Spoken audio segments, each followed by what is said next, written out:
cumprimentar com a graça, com a paz, com a misericórdia, com o perdão do nosso Deus e Pai e com amor, né? Com esse amor imensurável do nosso Senhor Jesus Cristo. E hoje eu quero ter o desafio de compartilhar com vocês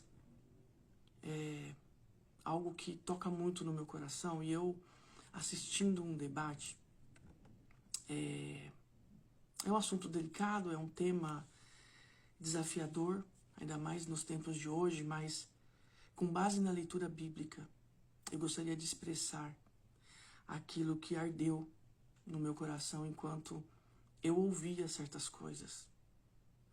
Coisas que eu concordo, coisas com as quais eu não concordo. E para ter embasamento bíblico, eu gostaria de ler um trecho da carta de Paulo aos Romanos, quando ele diz o seguinte, no primeiro capítulo, a partir do versículo 18. Porque do céu se manifesta a ira de Deus sobre toda a impiedade e injustiça dos homens, que detêm a verdade em injustiça.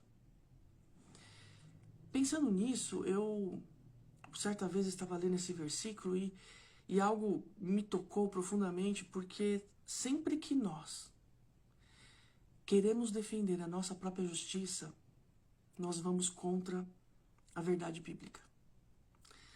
Nós vamos contra o próprio Deus. E isso nos coloca na mira da sua ira. Porque aqui diz que de Deus se manifesta a sua ira contra a humanidade que pratica impiedade e injustiça. Versículo 19. Porquanto o que Deus se pode conhecer, neles se manifesta. Ou seja, através de nós, Deus pode ser manifestado. Porque Deus lhe o manifestou. Ou seja, Deus quer ser reconhecido em cada um de nós. Principalmente através daqueles que se dizem cristãos. Porque ser cristão é ser a imagem e semelhança de Cristo. Assim fomos criados, feitos, moldados. A imagem e semelhança desse Deus poderoso, santo, incorruptível. No entanto, nós somos descendentes do primeiro casal. Nós somos nascidos na queda, né? Após a queda. Nós nascemos pecadores. Nós merecemos a morte. Nós merecemos a condenação que foi imposta a Jesus Cristo. E ele gentilmente, amorosamente recebeu a sentença de morte para que eu e você tivéssemos acesso ao Pai, fôssemos reconciliados com o nosso Pai. Continuando, versículo 20. Porque as suas coisas invisíveis, desde a criação do mundo, tanto o seu eterno poder, como a sua divindade, se estendem e claramente se veem pelas coisas que estão criadas. Ou seja, Deus é invisível, nós não podemos tocar nele, mas a criação do mundo revela o que é invisível na pessoa de Deus, que é o seu poder, a sua onisciência, a sua onipresença. Então, tudo aquilo que é invisível aos nossos olhos, né, quando não conseguimos ter esse acesso de toque, né, em relação ao Deus Criador, nós o vemos, nós recebemos a revelação por tudo aquilo que já é criado. Então não há como negarmos a existência desse Deus. E claramente se vêem pelas coisas que estão criadas para que eles fiquem inexcusáveis. Ou seja, Deus ele vem se revelando à humanidade de forma tremenda. Não tem desculpa. Não tem argumento. Não tem interpretação. Não tem ciência. Não tem filosofia humana que vá dar razão à nossa insanidade em relação à existência de Deus e à forma como ele tem se manifestado desde sempre a todo ser humano.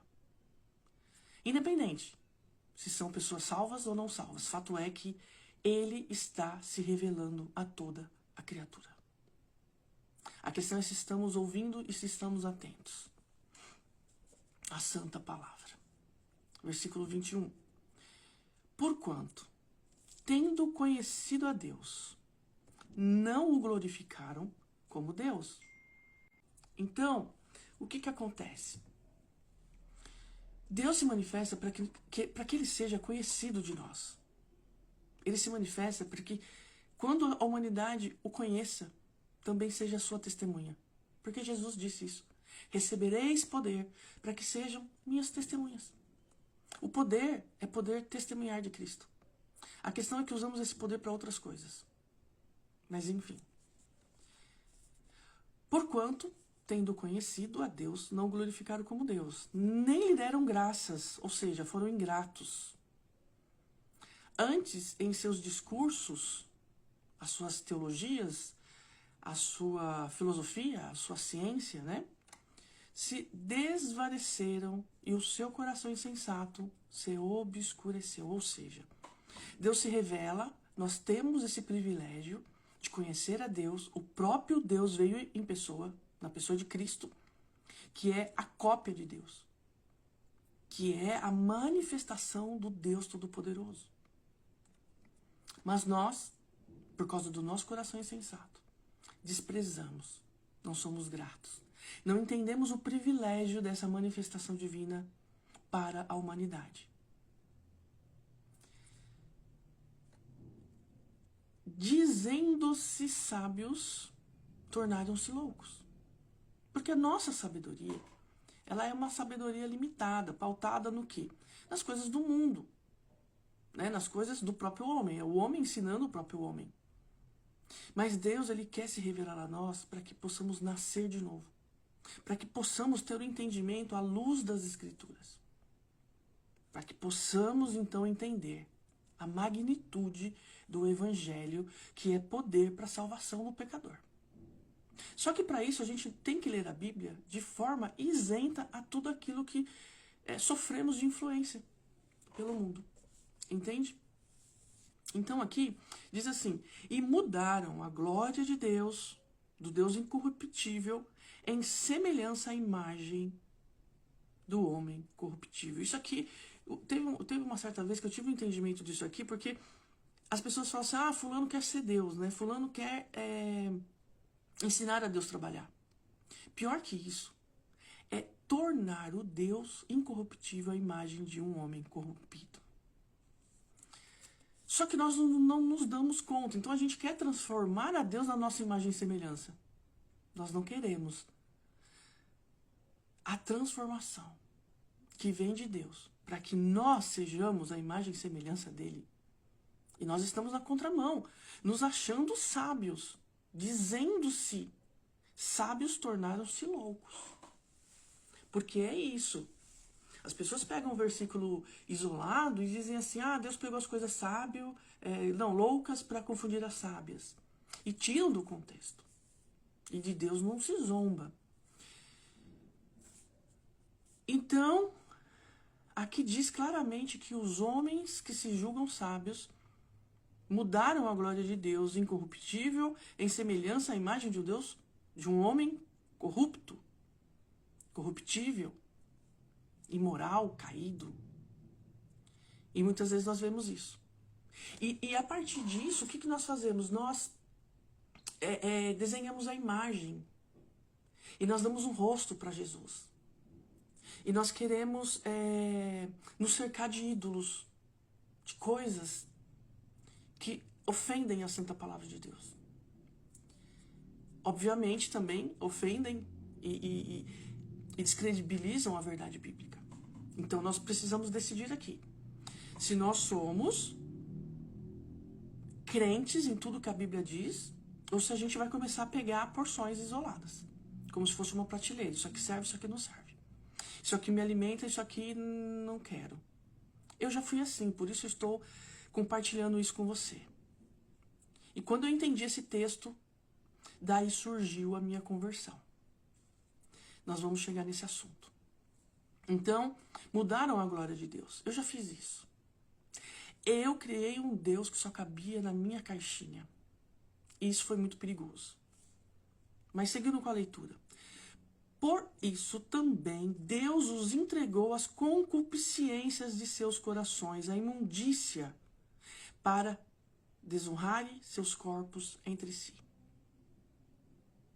Então, quando Deus ele olhou para a humanidade e viu que, apesar da sua revelação, da sua criação, da sua graça, do seu poder, de ter enviado Jesus, porque, entenda, Paulo está escrevendo aos Romanos, que tinha toda uma teologia diferente,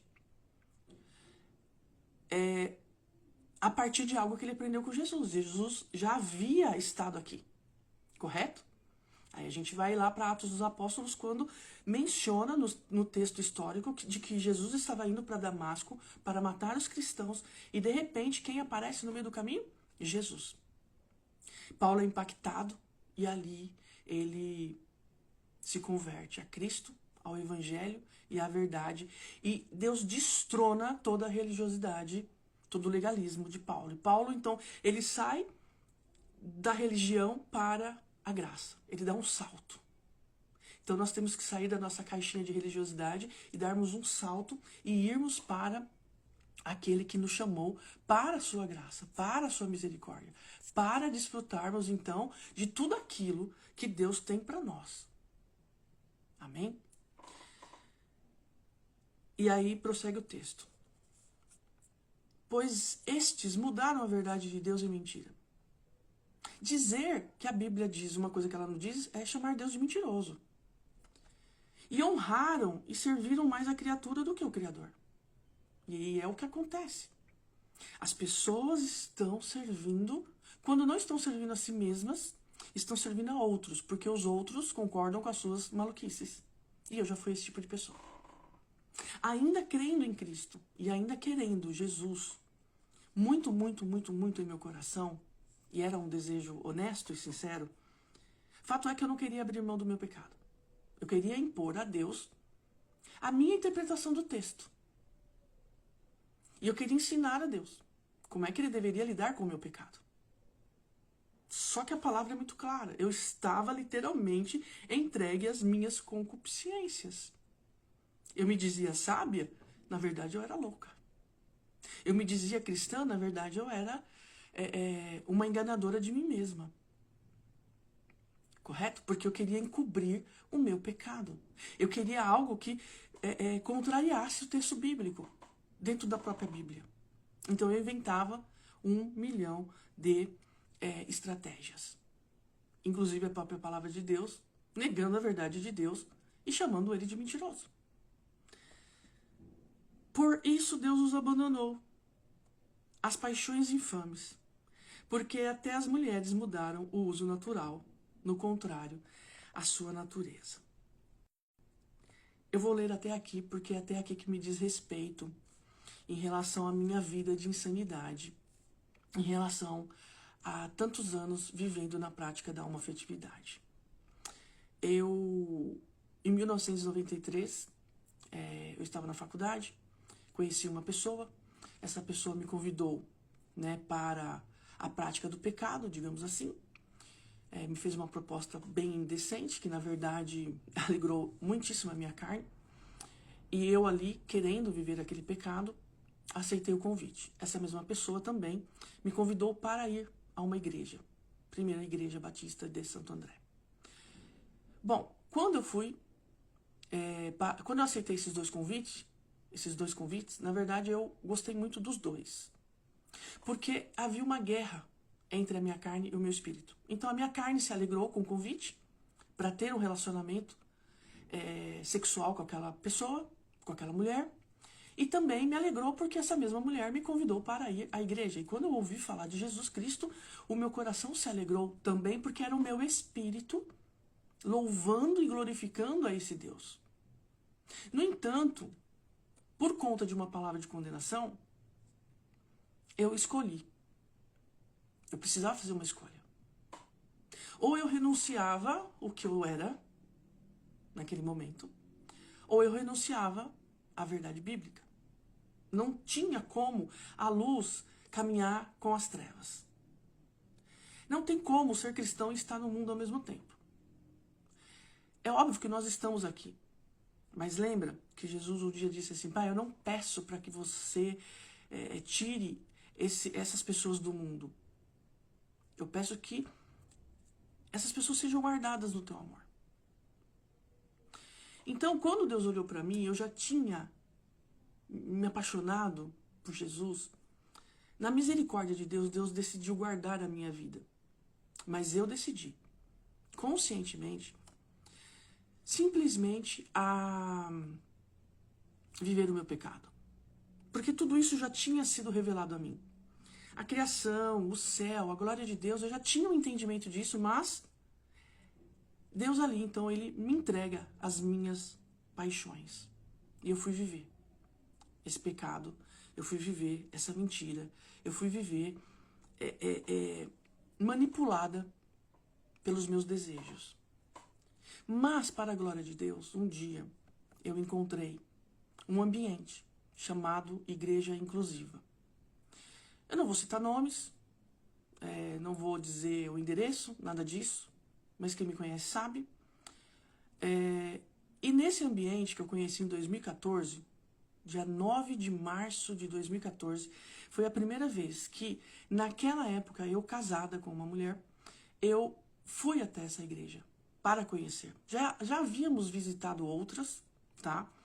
Em São Paulo, mas nós decidimos ficar ali. Fomos muito bem recebidas, acolhidas, de alguma forma amadas, ok? Só que no meio disso tudo, eu comecei a ler a Bíblia. Porque eu me senti acolhida, eu me senti amada, eu me senti aceita. Isso foi bom para mim.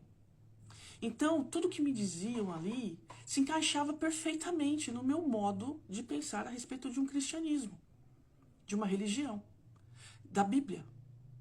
E ali eu aprendi coisas muito interessantes. Só que teve um detalhe que fez toda a diferença. Eu comecei a ler as Escrituras. Eu comecei a ler a Bíblia.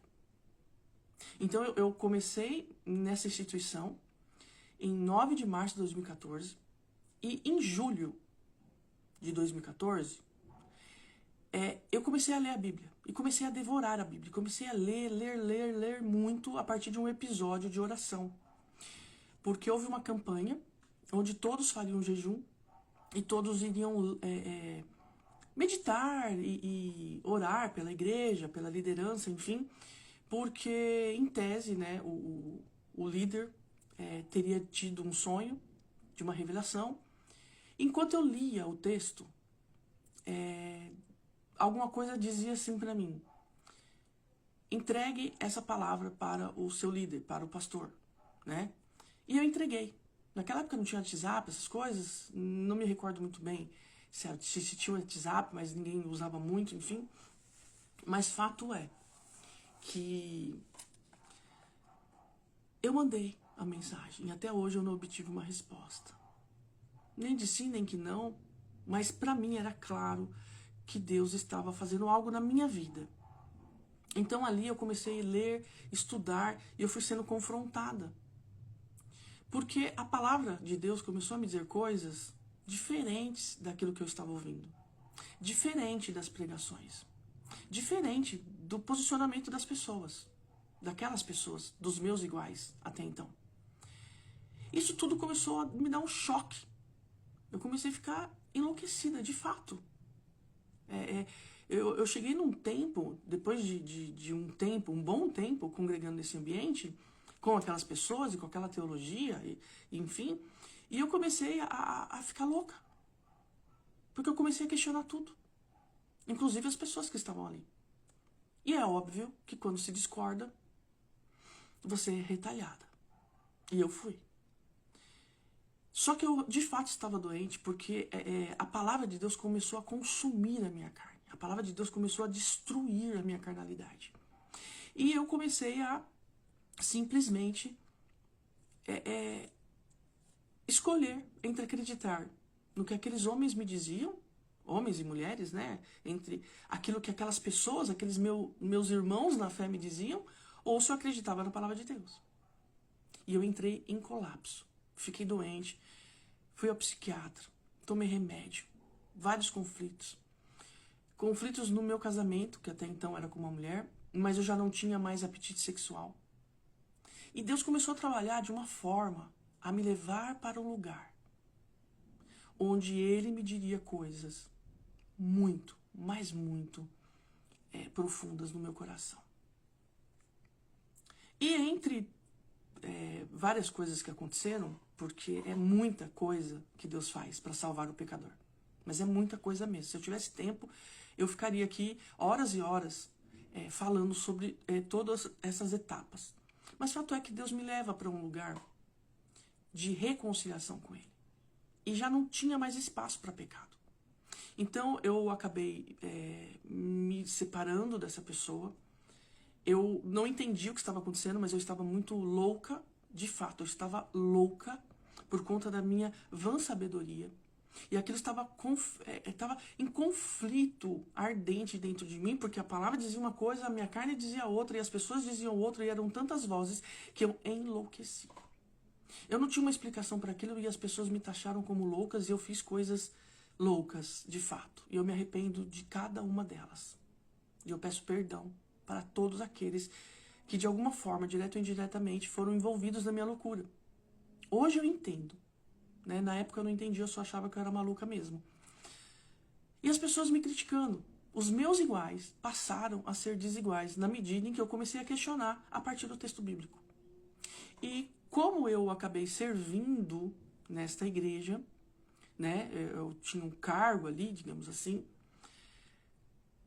e cada vez que eu trazia o texto bíblico e aquilo confrontava a liderança, eu era repudiada na minha fala. E parece que todo aquele amor se esfriou. Todo aquele acolhimento desapareceu. Toda aquela inclusão, toda aquela teologia de que juntos para sempre, eu entendi que tudo aquilo era uma mentira, que tudo aquilo ali só funcionava enquanto eu estava acreditando naquela proposta de teologia. Mas para mim foi muito bom e eu louvo a Deus por esse ambiente. Por quê? Porque ali, de alguma forma, eu tive o privilégio de conhecer ao Senhor e poder adorá-lo em espírito e em verdade, apesar do meu pecado. Apesar do meu pecado. Porque de fato Deus me recebeu daquela forma. Isso não é mentira. Deus nos acolhe como estamos. Vinde como vocês estão. E a obra pode deixar que o meu Santo Espírito faz. Por isso, eu derramo o meu Santo Espírito sobre vocês, para que vocês tenham poder e testemunhem a respeito das verdades bíblicas. Não da minha verdade. Então, resumidamente, eu me separo, eu vou morar sozinha. E nesse tempo de solitude, e também de solidão, que foram 6 anos, Deus fez muitas coisas. E Ele me colocou no meu lugar. E qual é o seu lugar, Veridiana? Você pode estar se perguntando. Lugar de pecadora. Ele me levou para um ambiente com Ele, onde eu percebi toda a minha insanidade, toda a minha imoralidade, todos os meus pecados, toda a minha falsa sabedoria, tudo aquilo que é vergonhoso. E eu comecei a sentir nojo de mim. Nojo pelo pecado. Mas ao mesmo tempo eu sentia o amor de Deus manifestado naquela condição. Porque Deus estava me levando para um lugar de disciplina. E a disciplina do Senhor dói na nossa carne, mas ela aviva o nosso espírito. O nosso semblante muda. Então dizer que renunciar às coisas para Cristo nos causa dor e sofrimento é mentira. O que se causa o sofrimento? Eu falo como uma pessoa que já viveu na prática da homoafetividade, o que me causa sofrimento, ou na verdade, o que me causava sofrimento, era a possibilidade de não poder mais viver o meu pecado. Era aquilo que me afligia, era aquilo que me doía. De não poder ter mais o amor de uma mulher, de não poder mais amar uma mulher, de não poder me relacionar sexualmente com quem eu quisesse. Entende? Embora politicamente eu fosse uma pessoa correta, eu estava contra as escrituras. Quando Deus me leva para esse lugar, quando Deus ele me disciplina, quando Deus ele começa a me mostrar de forma muito sutil, porque Deus é uma pessoa muito bondosa. Ele não aponta o dedo, ele aponta o pecado. E ele revela o pecado diante dos nossos olhos. Só não vê quem não quer. Só não aceita quem não quer. Porque quando Deus fala e nós colocamos em dúvida o que ele está falando, nós chamamos esse Deus de mentiroso. E era isso que eu fazia. E nesse lugar de disciplina, de conserto, de amor, mas também de dor, a dor que eu sentia era a dor de ter que renunciar à minha vida. Porque afinal de contas, o que eu entendia? Que eu tinha nascido assim. Que eu não tinha jeito, que eu ia pro inferno de qualquer maneira. Mas Deus me acolheu. E quando Deus me acolhe nele, quando eu me sinto amada, porque Deus falou comigo que eu era uma filha amada, mas que ele não se agradava daquela minha vida. Ele não se agradava daquela minha realidade. E ele queria transformar a minha mente, ele queria trazer à tona toda a verdade bíblica, que é a sua própria essência, que Deus é a verdade. Jesus é o caminho, a verdade e a vida. E ali então, eu começo a ter uma experiência, digamos assim, sobrenatural, porque quando eu olhava para os meus iguais, eu sentia uma aflição. Eu senti uma coisa no meu estômago, era algo físico, e aquilo começou a me chamar a atenção. E eu comecei a reparar nos sinais. E eu comecei a ter sonhos recorrentes. E eu orava a Deus para Deus me explicar o que estava acontecendo, e ele explicou tintim por tintim.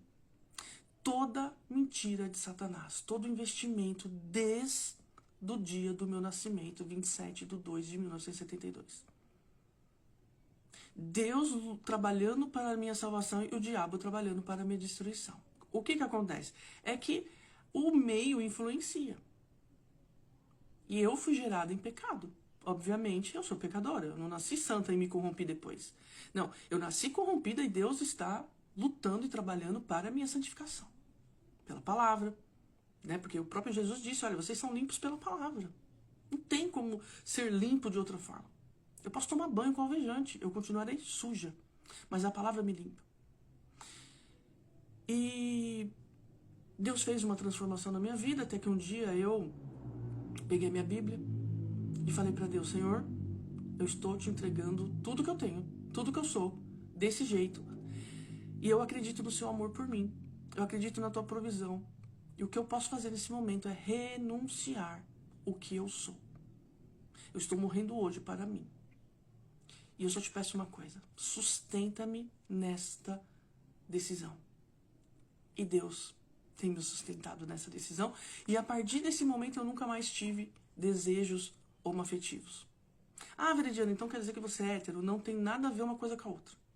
A minha inclinação para esse pecado é a minha inclinação pecaminosa. Como tem gente que tem inclinação para mentira. E mente e não sente. E mente o tempo todo e não tá nem aí. E nem percebe-se na mentira. Então, eu não vou ser hipócrita. Eu não vou ser mentirosa. Mas Deus me ensinou que esse meu pecado deve ser combatido todos os dias. Que a santificação dele é a minha consciência modificada para que eu tenha o caráter de Cristo em mim e que por conta disso, pela graça que me alcançou, eu tenha condições de renunciar a tudo aquilo que a Bíblia diz que é pecado. Simples assim. E aí eu vi uma pessoa num podcast hoje, né, num debate, dizendo que ele não acredita, né, que as pessoas, como eu, por exemplo, que já viveu na prática da homoafetividade, são capazes de ser curadas, porque isso não é uma doença. De fato, não é uma doença. Mas é um engano, é uma enfermidade na nossa alma. Eu não estou dizendo que a gente precise buscar um médico, tomar um remédio que vai sarar disso. Não é isso. Mas é uma enfermidade, é uma mentira. É uma falácia. É uma fraude que o inimigo investe. Ele fica rodeando e rodeando, e onde ele vê que nós temos uma propensão, ele ataca. E a nossa carne ouve Satanás. Eva ouviu Satanás, em detrimento à palavra de Deus. Não coma desse fruto. Se comer, certamente morrerá. No dia que comeres, vocês morrerão. E eles nem aí. Porque a proposta do diabo é sempre melhor. E olha que Deus tinha dado todas as árvores frutíferas para eles comerem. Mas nunca é o suficiente para nós. Nunca é o suficiente para nós. Então, Dito isso, essa teologia inclusiva diz que, por exemplo, aquela passagem que perguntam para Deus sobre o divórcio, Deus fala assim, olha, Jesus, né? Eles perguntam sobre o divórcio e Jesus fala assim, olha, é como no princípio, o homem e a mulher se unem, são carne da mesma carne, osso do mesmo osso, e se Deus permitiu em algum momento, né, através do servo Moisés, que ele desse aí uma carta de alforria, né, em relação ao divórcio, é por causa da dureza de coração de vocês. Ou seja, Deus encarnado, Jesus Cristo, remete a resposta para o Antigo Testamento, dando qual é o padrão. Porque ele simplesmente poderia falar de casamento, não precisa falar que o homem se une à sua mulher, mas se Jesus diz que o homem e a mulher se unem, porque assim é desde o princípio, o que aconteceu? Aconteceu que o homem caiu. E depois da queda, tudo pode acontecer. Só que tem gente que é assim, que cai e não acontece nada. Tem gente que cai e só rala um joelho. Tem gente que cai, bate a cabeça e morre. Tem gente que cai, quebra um braço. Nem toda queda vai causar o mesmo ferimento. Ou seja, por conta da queda, nem todo mundo vai pecar na mesma coisa. Entende? Então, assim, eu sempre fui muito moralmente correta, mas na minha questão sexual, sempre na imoralidade, na promiscuidade. Só que o Espírito Santo me convenceu. E eu não tenho como negar o que o Espírito Santo diz. Porque ou eu estou falando a verdade, ou Deus está mentindo. Quem é o pai da mentira? É o diabo. Então Deus nunca fala a mentira. Deus só fala a verdade. Então, portanto, eu, influenciada pelo maligno, mentia a respeito de mim mesma. Agora, as minhas inclinações são as minhas inclinações. Então, por exemplo, quando a gente pega o texto dessa teologia inclusiva, que eu fui doutrinada nessa teologia por algum tempo, e acreditei durante algum tempo, até começar a ler e entender as escrituras. O problema do engano é que ninguém lê, e quando lê não entende, porque não para meditar, enfim. Então, quando eu comecei a fazer as minhas renúncias, o meu biotipo, o meu estereótipo mudou pouquíssimas coisas. Pouquíssimas coisas. A minha voz não mudou. Entendeu? Então, assim, tem coisas que não vão mudar. Não tem a ver com a nossa aparência, tem a ver com o nosso coração. Né? Com uma adoração em espírito e em verdade. Deus não olha para a aparência. Davi tinha aparência de rei? Saul tinha aparência de rei? Porque quando Samuel foi ungir Davi, ele procurou pelos fortes.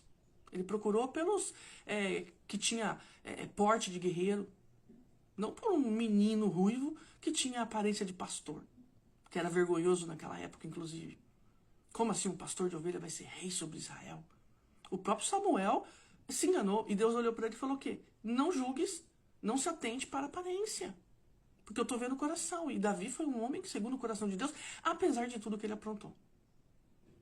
Então perceba que não tem a ver com a aparência. O próprio Jesus, quando ele veio numa aparência que não era nada agradável. Né? Ele veio numa aparência que não era de príncipe, que não era de rei, que não era de um monarca, de um religioso, de um sacerdote. Jesus nem da tribo de Levi era. Entende? E os sacerdotes nós sabemos que, além de ser da tribo de Levi, tinha que ser pertencente à tribo de Arão, de Moisés. E Davi é da tribo de Judá, descendente de Davi, raiz de Davi. E mesmo assim, ele era o sacerdote, o sumo sacerdote, como está escrito lá em Hebreus. Então, assim, as coisas loucas desse mundo, ou as coisas de Deus, é para confundir, né? As sábias desse mundo, a loucura de Deus, é nesse sentido. Entende? E essa teologia inclusiva, quando eles vão doutrinar, né? E me doutrinaram, e depois a Bíblia acabou me revelando toda a verdade acerca de Deus, o que eles falam? Eles falam que quando você renuncia, sua aparência continua a mesma, portanto, não houve uma conversão verdadeira. Então, Jesus não é rei, porque ele não tinha aparência de rei. Né? Jesus, ele não tinha porte. E ele fala, meu reino não é daqui, meu reino é invisível, vocês não estão entendendo nada.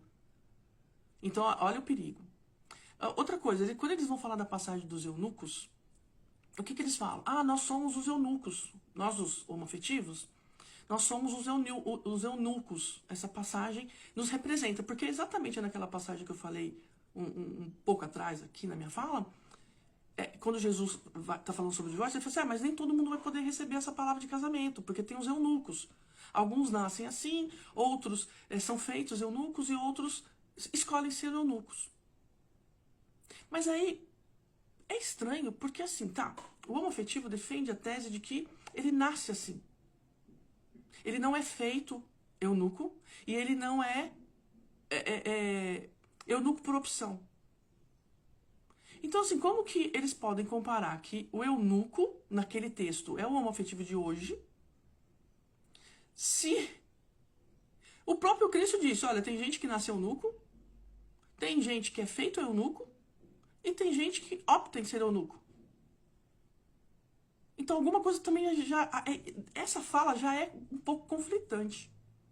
E sobre essas coisas que eu comecei a questionar, mas como que eu sou eunuco, né, dessa geração, se o próprio Jesus fala assim, olha, tem gente que nasceu eunuco. Ok, serve pra mim, porque eu me considero nascida assim. Mas tem gente que foi forçada a ser homoafetivo? E eles falam que não é uma escolha. Mas o próprio Jesus diz que alguns eunucos escolheram ser. Então essa teoria já cai por terra. Já fica aí um alerta, né? Para esse tipo de mentira. Que o próprio texto desmente. Não se sustenta. Então, assim, Paulo escreve aos Romanos que o nosso corpo, ele é o templo, né? E no capítulo 12 ele vai dizer assim que nós temos que oferecer o nosso culto agradável a Deus, que é o nosso próprio corpo. Então, se o meu corpo é templo de Deus e o meu corpo é o culto racional, quando eu vivo de forma santa, pura e tal, como é que dá para encaixar a homoafetividade nisso? Se lá no princípio de todas as coisas, eu creio que no capítulo 1 e 2 Deus só disse a verdade na criação de tudo, e quando ele faz o homem à sua imagem e semelhança, e ele faz do homem, da costela do homem, a mulher, para serem uma só carne, como é que eu posso acreditar que a homoafetividade em mim, veridiana, é algo que agrada a Deus? Se isso só começou a acontecer depois da queda. Então, tudo que acontece depois da queda é pecado. Todo homem nascido depois da queda, porque o próprio Deus fala que ele criou Adão à sua imagem e semelhança. Ok. Só que quando Deus vai falar dos filhos de Adão, ele fala assim, e aí Adão, né, teve filhos à sua imagem. Imagem de quem? Do Deus vivo? Não, do Adão. Do Adão já caído.